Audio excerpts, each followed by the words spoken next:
Boa noite, amados irmãos, graça e paz. Amém.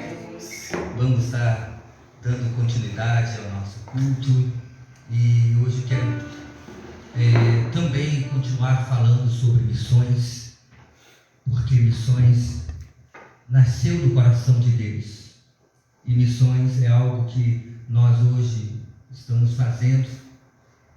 E hoje eu conversava com a missionária Luciana e ela me falava que ela fez um trabalho lá em Malawi e isso me alegrou muito, saber que nós temos uma igreja lá que temos missionários lá também para poder apoiar a obra missionária que nós estamos realizando na África.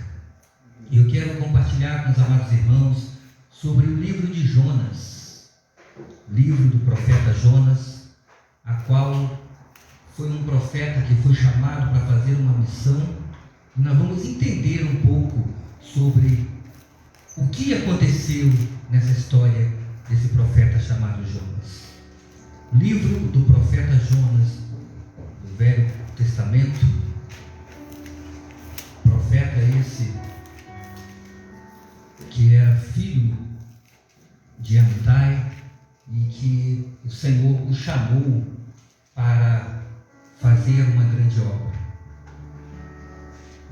E no capítulo de número 1 de Jonas, vamos ler alguns versículos, as quais diz assim: E veio a palavra do Senhor a Jonas, filho de Amitai, dizendo: Levanta-te, vai à grande cidade de Nínive e clama contra ela, porque a sua malícia subiu até mim.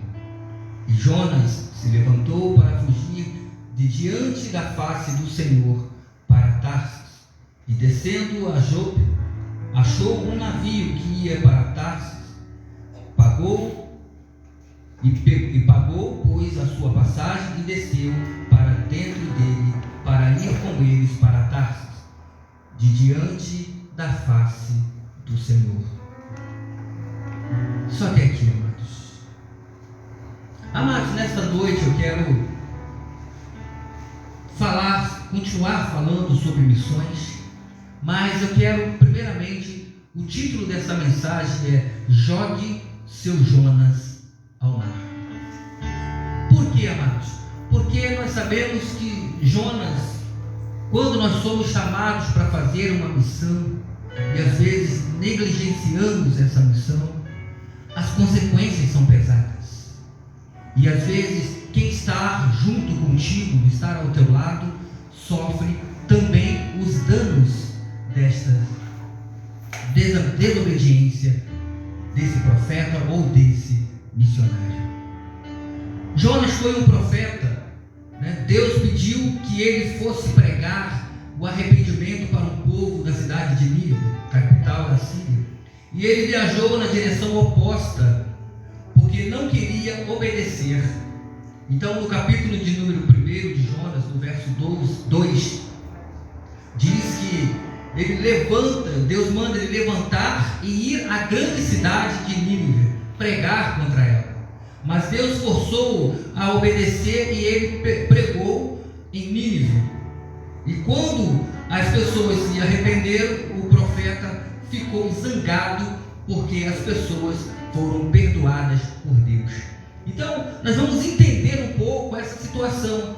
Primeiro, Deus manda Jonas ir até Nínive, pregar a palavra. O missionário tem que ir aonde Deus manda e não aonde ele quer ir, ou aonde ele quer estar. E o mais interessante que me chama a atenção, que quando o Senhor fala, levanta-te, significa que ele estava prostrado. Tem muito missionário prostrado, tem muitos profetas prostrados, tem muitas pessoas prostradas que não estão mais fazendo a obra, ou estão fazendo negligentemente, ou quando quer. E aqui ele fala para o profeta, levanta-te e vai à grande cidade de Nínive, e ali você prega para ela. Só que interessante, amados, ele não mandou Jonas ir para Nova York, para Las Vegas, para Califórnia. Ele não mandou Jonas ir para França. Ele não mandou Jonas ir para lugares famosos, lugares bonitos. E sim, ele manda ir para um lugar a qual ele iria pregar para um povo que precisava de arrependimento. O profeta, ele é chamado para pregar, né? O missionário, ele é chamado para fazer trabalhos aonde as pessoas precisam de conversão, precisam de encontrar Jesus, de arrependimento, de transformação de suas vidas. E algo que me chamou a atenção aqui, amados, que Jonas, ele levanta, ele vai até o posto, né? Até o porto de Jope, ele compra a passagem. Só nisso, quando ele compra a passagem, ele desce, automaticamente ele compra a passagem para um lugar que não era para ele estar, para um lugar que ele não era para ir. E eu quero dizer para você, para fugir da missão que lhe tinha sido dada, Jonas pegou um navio para viajar na direção oposta, mas Deus enviou uma grande tempestade tão forte que colocou o navio sob grande risco. De alguma forma, os marinheiros perceberam que havia uma força sobrenatural agindo naquela situação e concluíram ser preciso e perigoso aquela situação que estava acontecendo. E Jonas, sabendo que era a causa de tudo, pediu para que lhe tirasse, jogasse ao mar. E os marinheiros obedeceram e jogaram Jonas ao mar, e a tempestade acalmou. Diz ali no versículo 7 até o versículo 15. E Jonas então agora acaba sendo engolido por um grande peixe, né? Mas isso nós vamos ver mais adiante. Mas nós vamos entender um pouquinho agora a trajetória desse profeta chamado Jonas. Jonas, amados, ele desce para Jope, compra uma passagem para Tars, ele entra no navio. Agora é algo, amado, que nós vamos trabalhar um pouquinho sobre isso. Ele compra a passagem, paga ali a passagem para Tars, que fica na Espanha, e ele ali entra no navio ninguém o importuna, ele vai direto para o porão do navio, ali ele vai dormir, ali ele vai viajar tranquilamente, achando que ali ninguém iria conhecê-lo, ninguém iria falar nada com ele, ninguém iria oportuná-lo naquela viagem, que a viagem dele seria tranquilo, fugindo da presença de Deus. Achamos nós que muitas das vezes, amados, se nós negligenciarmos a nossa missão, estamos fugindo da presença de Deus. Pelo contrário, estamos simplesmente nos enrolando com Deus. Porque quanto mais nós negligenciamos a obra do Senhor, mais Ele nos aperta, mais Ele nos cobra e mais Ele nos pune. Porque Ele diz: horrenda coisa é cair na mão do Deus vivo. Porque aquele que já pegou o arado, ele não pode mais olhar para trás e nem largar esse arado. E o mais interessante é que agora no versículo de número 4 vai dizer que: mas o Senhor mandou um grande vento. Deus mandou um grande vento naquele lugar, naquele mar, uma grande tempestade, para que fizesse agora com que Jonas viesse a se arrepender. Mas como Jonas não estava se arrependendo, não estava reconhecendo, as pessoas que estavam naquele navio começam a padecer por causa de Jonas. O fato é que há nessa situação um ensinamento muito importante, porque nós precisamos saber quando é preciso jogar o nosso Jonas na água. Precisamos saber qual é o motivo, qual é o momento que nós temos que jogar o nosso Jonas no mar. Ou seja, fazer uma reflexão do nosso ministério. Será que esse ministério realmente é para mim? Será que realmente eu fui chamado para isso? Será que realmente eu sou capaz de fazer? Porque muitas das vezes, amado, se Deus te chamou, Ele vai te capacitar. Se Deus mandou, porque Ele iria capacitar Jonas. É como eu preguei num culto de missões lá no Henrique, né, lá no pastor Daniel, sobre Isaías, sobre o profeta Ezequiel, quando ele é levado a um vale de ossos secos, aonde ele foi incumbido de pregar para ossos secos, para tudo que estava quebrado, tudo que estava destruído. Eu fico imaginando Ezequiel profetizando no meio de um vale cheio de ossos secos e quebrados, todos espalhados, que não tinha forma, não tinha nada para se dizer.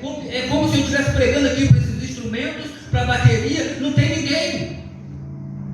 E como que eles vão ouvir se não tem vida? Mas o Senhor disse: fala para eles para ouvir a minha voz. Então eu quero dizer para você, se os ossos secos ouviram a voz do Senhor, por que que um povo não iria ouvir a voz de Deus? Por que que uma nação não iria ouvir a voz de Deus? E eu fico imaginando aqui, amados, que Jonas, quando ele agora vem, antes do conflito, dessa tempestade acontecer, eu quero falar para você de alguns aspectos que eu tirei aqui desse livro de Jonas. Primeiro, quando Deus fala, fugir é perigoso. Então a primeira coisa, quando Deus falar, não fuja. Quando Deus mandar, não retrunca. Pelo contrário, se Deus mandar, diz: eis-me aqui, como Isaías. Porque Ele vai te purificar, Ele vai te preparar, Ele vai te conduzir, Ele vai te levar a fazer as grandes coisas. Eu fico imaginando quando o Senhor apareceu para Moisés e disse para Moisés: Moisés, tu vai tirar o meu povo, tu vai libertar o meu povo. E Moisés então olha e fala assim: Senhor, mas eu sou pesado de lábios, eu não sei falar, e começou a colocar desculpas, e o Senhor falou assim: Moisés, eu vou ser contigo, eu sou contigo. Se o Senhor está te chamando, é porque Ele é contigo. Ele não vai ser com aquele que Ele não chamar, Ele vai ser com aquele que Ele chamar. Ele vai capacitar e preparar aquele que Ele chamar. E agora, quando Deus fala, fugir é perigoso. Por quê? Porque quando é Deus que está falando, Ele é claro e muitas das vezes detalhado. Ele é detalhado. Ele fala detalhes por detalhes. Faz isso. Ele falou para o profeta Ezequiel.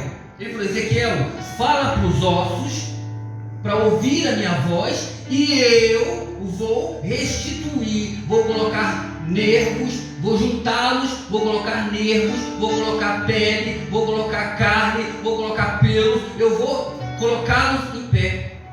Então Deus é detalhista. Então se Ele mandar você ir, Ele vai fazer todos os detalhes, Ele vai suprir todas as suas necessidades.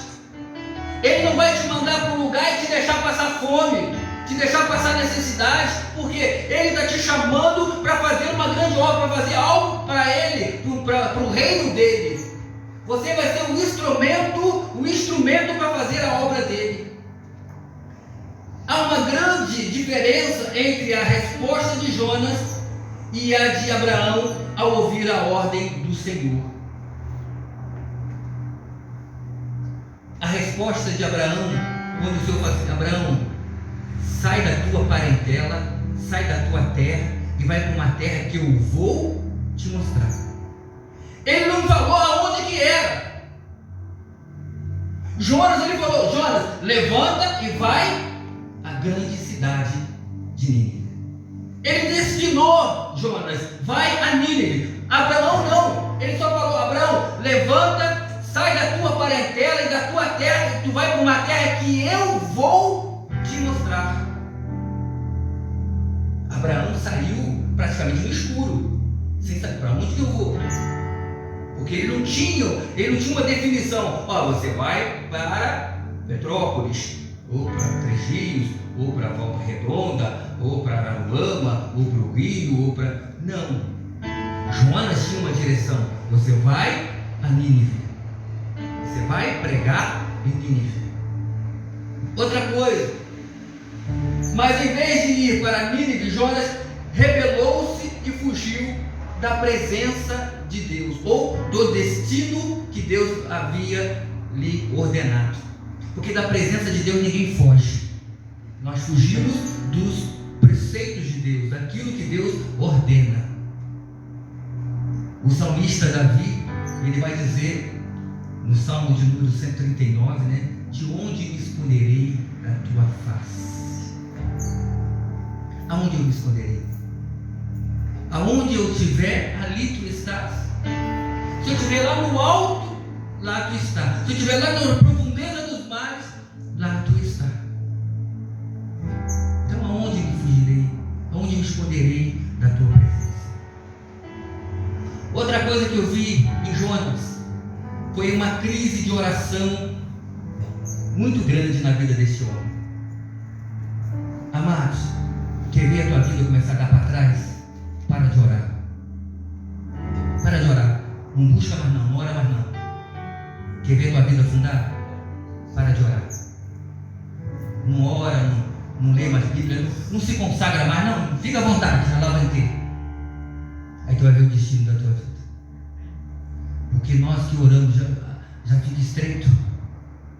Nós que estamos pagando um preço já fica estreito. Você imagina aqueles que não oram. E quando nós não oramos, nós temos exemplos na Bíblia de pessoas que afastaram-se da oração, o que aconteceu. E de pessoas que oraram do que Deus fez. Eu fico imaginando Sadraque, Mesaque e Abednego.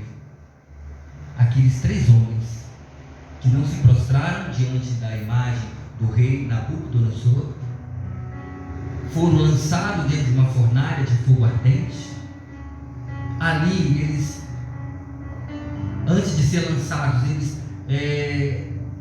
o rei falou que ia dar uma outra oportunidade para eles se prostrarem, e eles simplesmente disseram que não iam se prostrar. E o rei então agora disse: quem é o Deus que vai livrar vocês das minhas mãos? E eles disseram que mesmo que Deus não livrasse, eles não se prostrariam diante daquela imagem.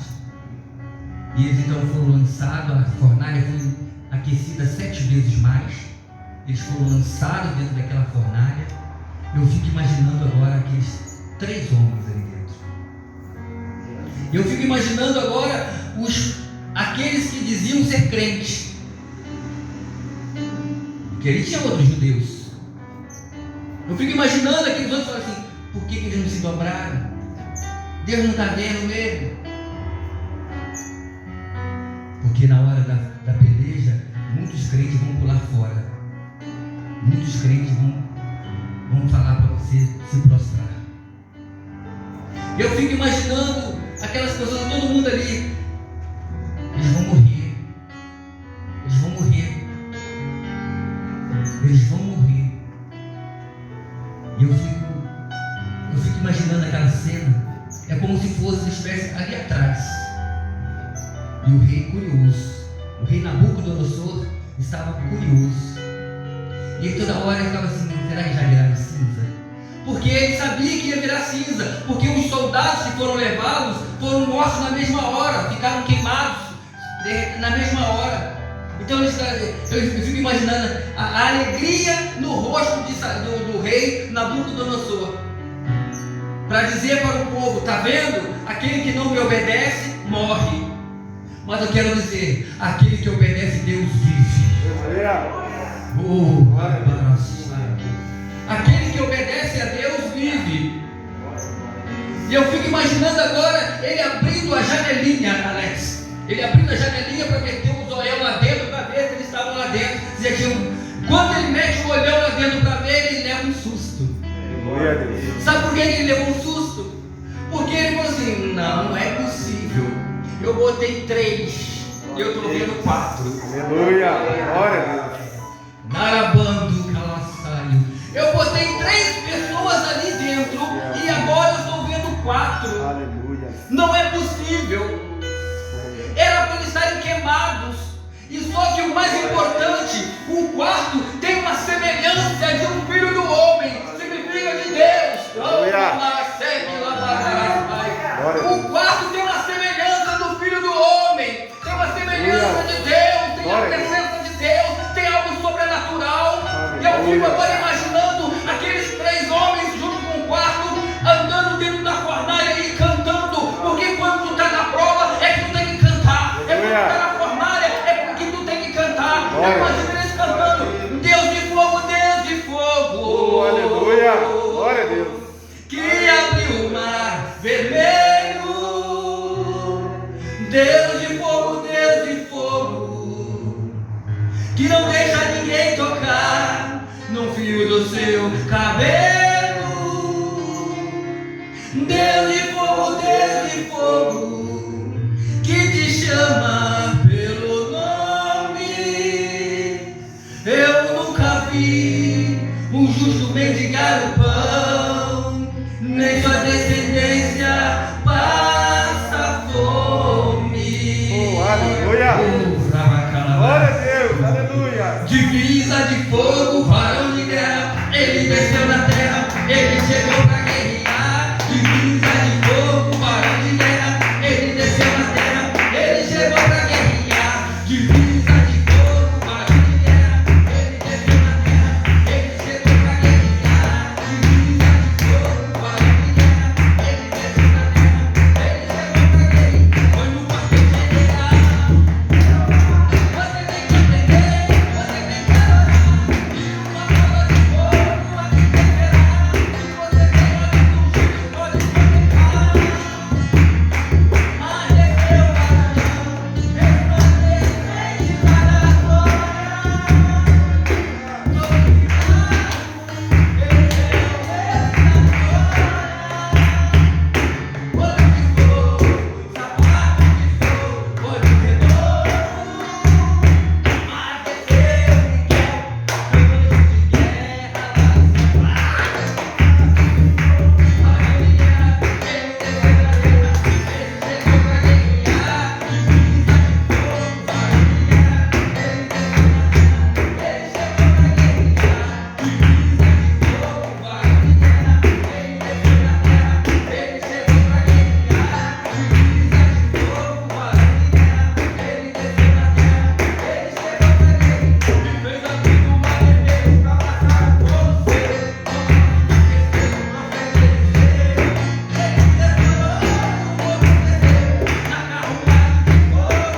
para a glória.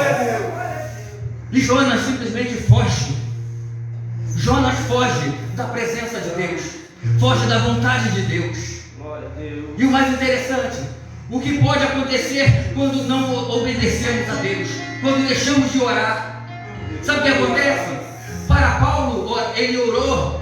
A oração de Paulo não era uma opção, em si era vital. A Bíblia diz que Paulo estava num naufrágio. Estavam algemados. E o barco começou a afundar. Veio a tempestade, o barco começou a afundar. E eles estavam presos. Ele e Silas estavam presos. Aleluia. E simplesmente as algemas caíram. E quando agora o navio estão lá na praia, lá, ele pega um graveto para poder acender o fogo, para manter o fogo aceso. Vem uma víbora e morde na mão de Paulo. E simplesmente ele faz isso. Ele faz assim: a víbora morre. A víbora pode te morder, mas ela vai morrer. A víbora pode te morder, mas vai morrer. Jesus tinha uma disciplina rígida de oração com seus discípulos. Ele falou: vamos orar, vamos para o monte. Muitas das vezes fugindo da oração. Tem muita gente que está fugindo da oração. Aí quando foge da oração, entra em conflito. Porque é a oração que vai restabelecer a tua intimidade com Deus. O crente só tem intimidade com Deus quando ele fala com o Pai. Se ele não fala com o Pai, como que ele vai ter intimidade com Deus? Se ele não ora, como que ele vai ter respostas? é? Quando você fala com alguém, você tem resposta. Se você não fala com Deus, você vai ter resposta quando? E de que maneira você fala com Deus? Através da oração.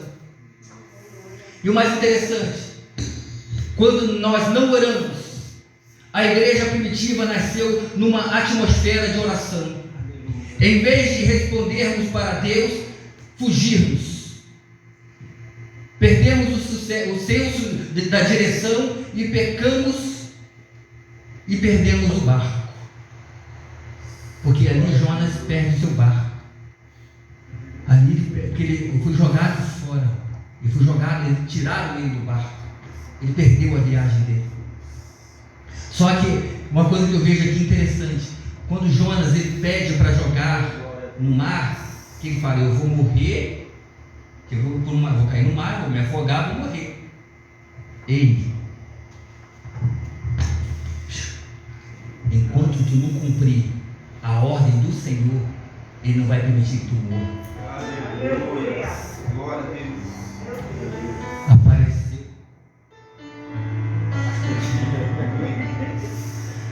Estamos chegando. Vem cá, meu irmão. Apareceu um Uber com Jonas. Apareceu um Uber para levar ele lá em... Tá bom. Apareceu um Uber para levar ele lá em Nínive. E o mais interessante, amados, já vou terminar. Jonas, quando o grande peixe pega ele, leva ele, ali o povo de Nínive, eles acreditavam, eles criam um Deus que vinha da água, que vinha do mar.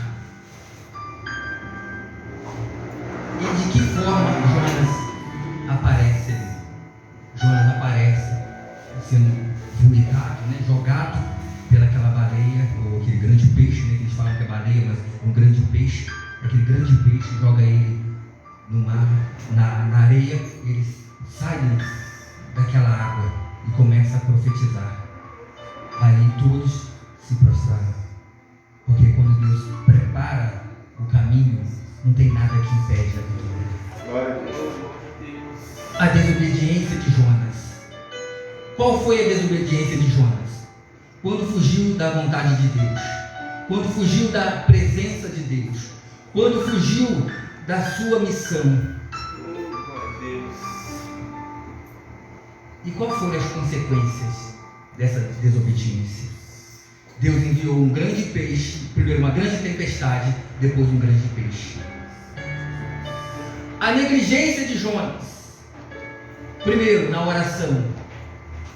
Enquanto deveria estar orando, estava dormindo. Como Sansão, o sono da carnalidade. Elias, o sono do desânimo. Os discípulos, o sono da negligência. Lázaro, o sono da morte. Qual sono você está dormindo hoje? Que tipo de sono você está passando hoje? Porque, amados, eu fico imaginando, como nós falávamos na EBD, nós falávamos sobre Moisés. Por quê? O povo não via Deus. O povo estava no deserto. Só Moisés que via e falava com Deus. Eu fico imaginando, eu até brinquei com o Renato, O Renato como Moisés, falando com Deus, e nós como o povo olhando para o Renato falando sozinho. A tendência é falar o quê? Tu não está bem, né? O sol está te fazendo mal. Aí ele vem com uma palavra dizendo, vai chover pão. Aí tu olha para o céu está azul. Aí tu olha assim, filhão, o calor do deserto está te fazendo mal. O calor do deserto está te fazendo mal. Porque o povo não tinha intimidade com Deus. Quem não tem intimidade com Deus não vai ouvir Deus. Só vai ouvir Deus quem tem intimidade com Ele. Só vai ver Deus quem tem intimidade, quem tem olhos espirituais. Quem tem olhos carnais não vê Deus. Quem não tem intimidade não ouve Deus. Eu fico imaginando, amados. Eu fico imaginando Samuel, quando ele foi para o templo lá ficar com o profeta Eli. Deus falou com Samuel. Samuel. Ele achou que era o profeta Eli, o sacerdote Eli que estava chamando ele. Ele foi lá falar com Eli. Ele está me chamando. Eli estava também disperso. Ih, mulher, vai dormir, rapaz. Estou te chamando, não, vai dormir. E pela segunda vez, o Senhor chama novamente a Samuel. Samuel. E ele mais uma vez pensa que é o sacerdote Eli, vai lá de novo no quarto de Eli. Ele fala: garoto, eu não estou te chamando, garoto. Mas aí ele despertou. Ele falou: opa, tem coisa, né? Tem outra voz aí. Tem outra voz, tem alguém chamando diferente. Quando te chamar de novo, tu diz: eis-me aqui. Fala com teu servo. Porque quando você começa a ter intimidade com Deus, você começa a ouvir Ele. Diz a palavra que a ovelha conhece a voz do seu pastor. Então quando você ouvir a voz de Deus, você vai conhecer a voz de Deus. Mas que nós não devemos dormir mais, pois como os demais, que nós possamos vigiar, despertar. Ou desperta tu que dormes, porque já é a hora de despertarmos, é a hora de acordarmos. Se nós não acordarmos, nós vamos morrer. Eu vejo também a covardia de Jonas. Por quê? Quando Jonas pensou que Deus tinha esquecido dele, com suas atitudes egoístas de pensar em si próprio, quando pediu para Deus tirar a sua própria vida. Eu fico imaginando, amados, Jonas fez a vontade de Deus, foi para Nínive, pregou, o povo todo se converteu, o povo todo se arrependeu, mas simplesmente Jonas agora ele não gostou. Jonas não gostou que aquele povo se arrependeu, que Deus perdoou aquele povo. Eu fico imaginando, amados, quantas pessoas dizem assim: não está se agradando quando vê um pecador se arrepender, quer que aquela pessoa morra, quer que aquela pessoa sofra, quer que aquela pessoa quebre a cara. E pelo contrário, nós temos que glorificar e exaltar o nome do Senhor, porque aquela pessoa se arrependeu. Quer um exemplo? O irmão do filho pródigo. Ele ficou triste porque o irmão se arrependeu e voltou para casa, e o pai o tratou como filho. Ele disse para o pai, quando ele chegou, que estava tendo aquela festa, ele não quis entrar. Ele não quis entrar em casa porque um dos criados disse: o teu irmão voltou e o teu pai está dando uma festa. E simplesmente ele ficou triste. E quando o pai veio ter com ele, ele disse: eu sempre estive contigo, tu nunca me deste um cabrito para comer e comemorar com meus amigos, mas esse teu filho, não chama nem mais de irmão, esse teu filho pecou, gastou tudo, e tu mata um bezerro para dar para ele. Aí o pai diz para ele: mas esse teu irmão estava morto e reviveu, estava perdido e foi achado. E ele disse mais para o filho: tu sempre esteve comigo, mas tu nunca quis fazer. Entendeu? Tu sempre esteve comigo, mas não quis fazer. Às vezes, amados, nós estamos dentro da igreja, mas nós não estamos fazendo nada. Aí, aquele que está lá fora, ele sai, ele quebra a cara, se arrebenta tudo, mas ele volta arrependido. E nós abraçamos ele, nós acolhemos ele. Aí sabe o que acontece? Os que estão dentro da casa que não está fazendo mais nada, paralisou, ficou paralisado, recrimina porque ele voltou. Porque ele vai ter a oportunidade novamente. O missionário ele tem que pregar para todas as criaturas o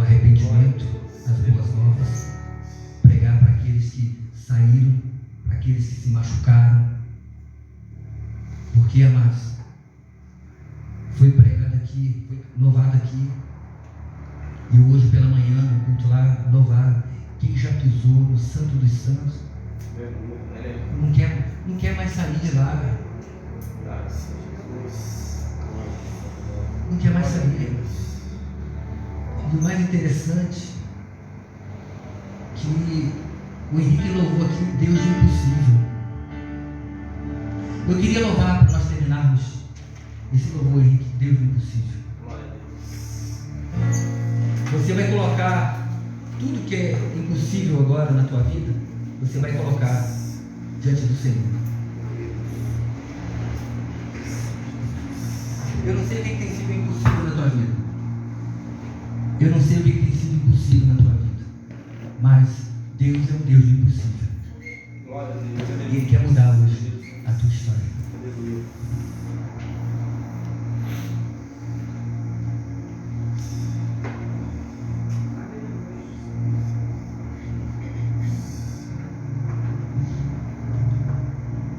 Se você puder colocar-se de pé, porque essa vai ser a oração final.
Sobre mim não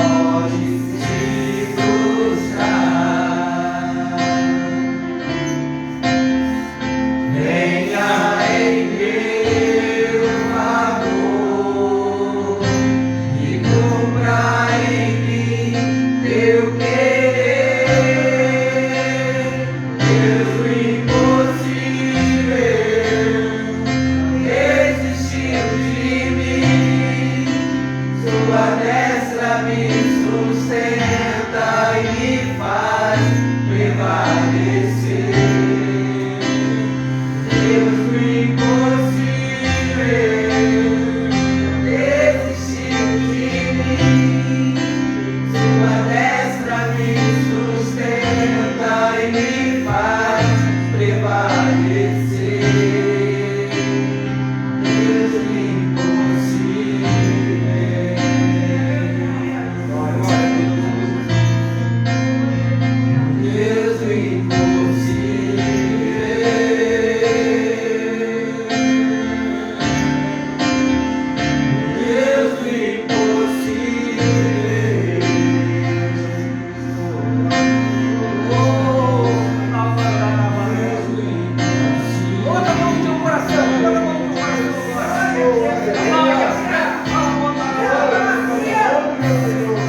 Deus quer renovar nessa noite.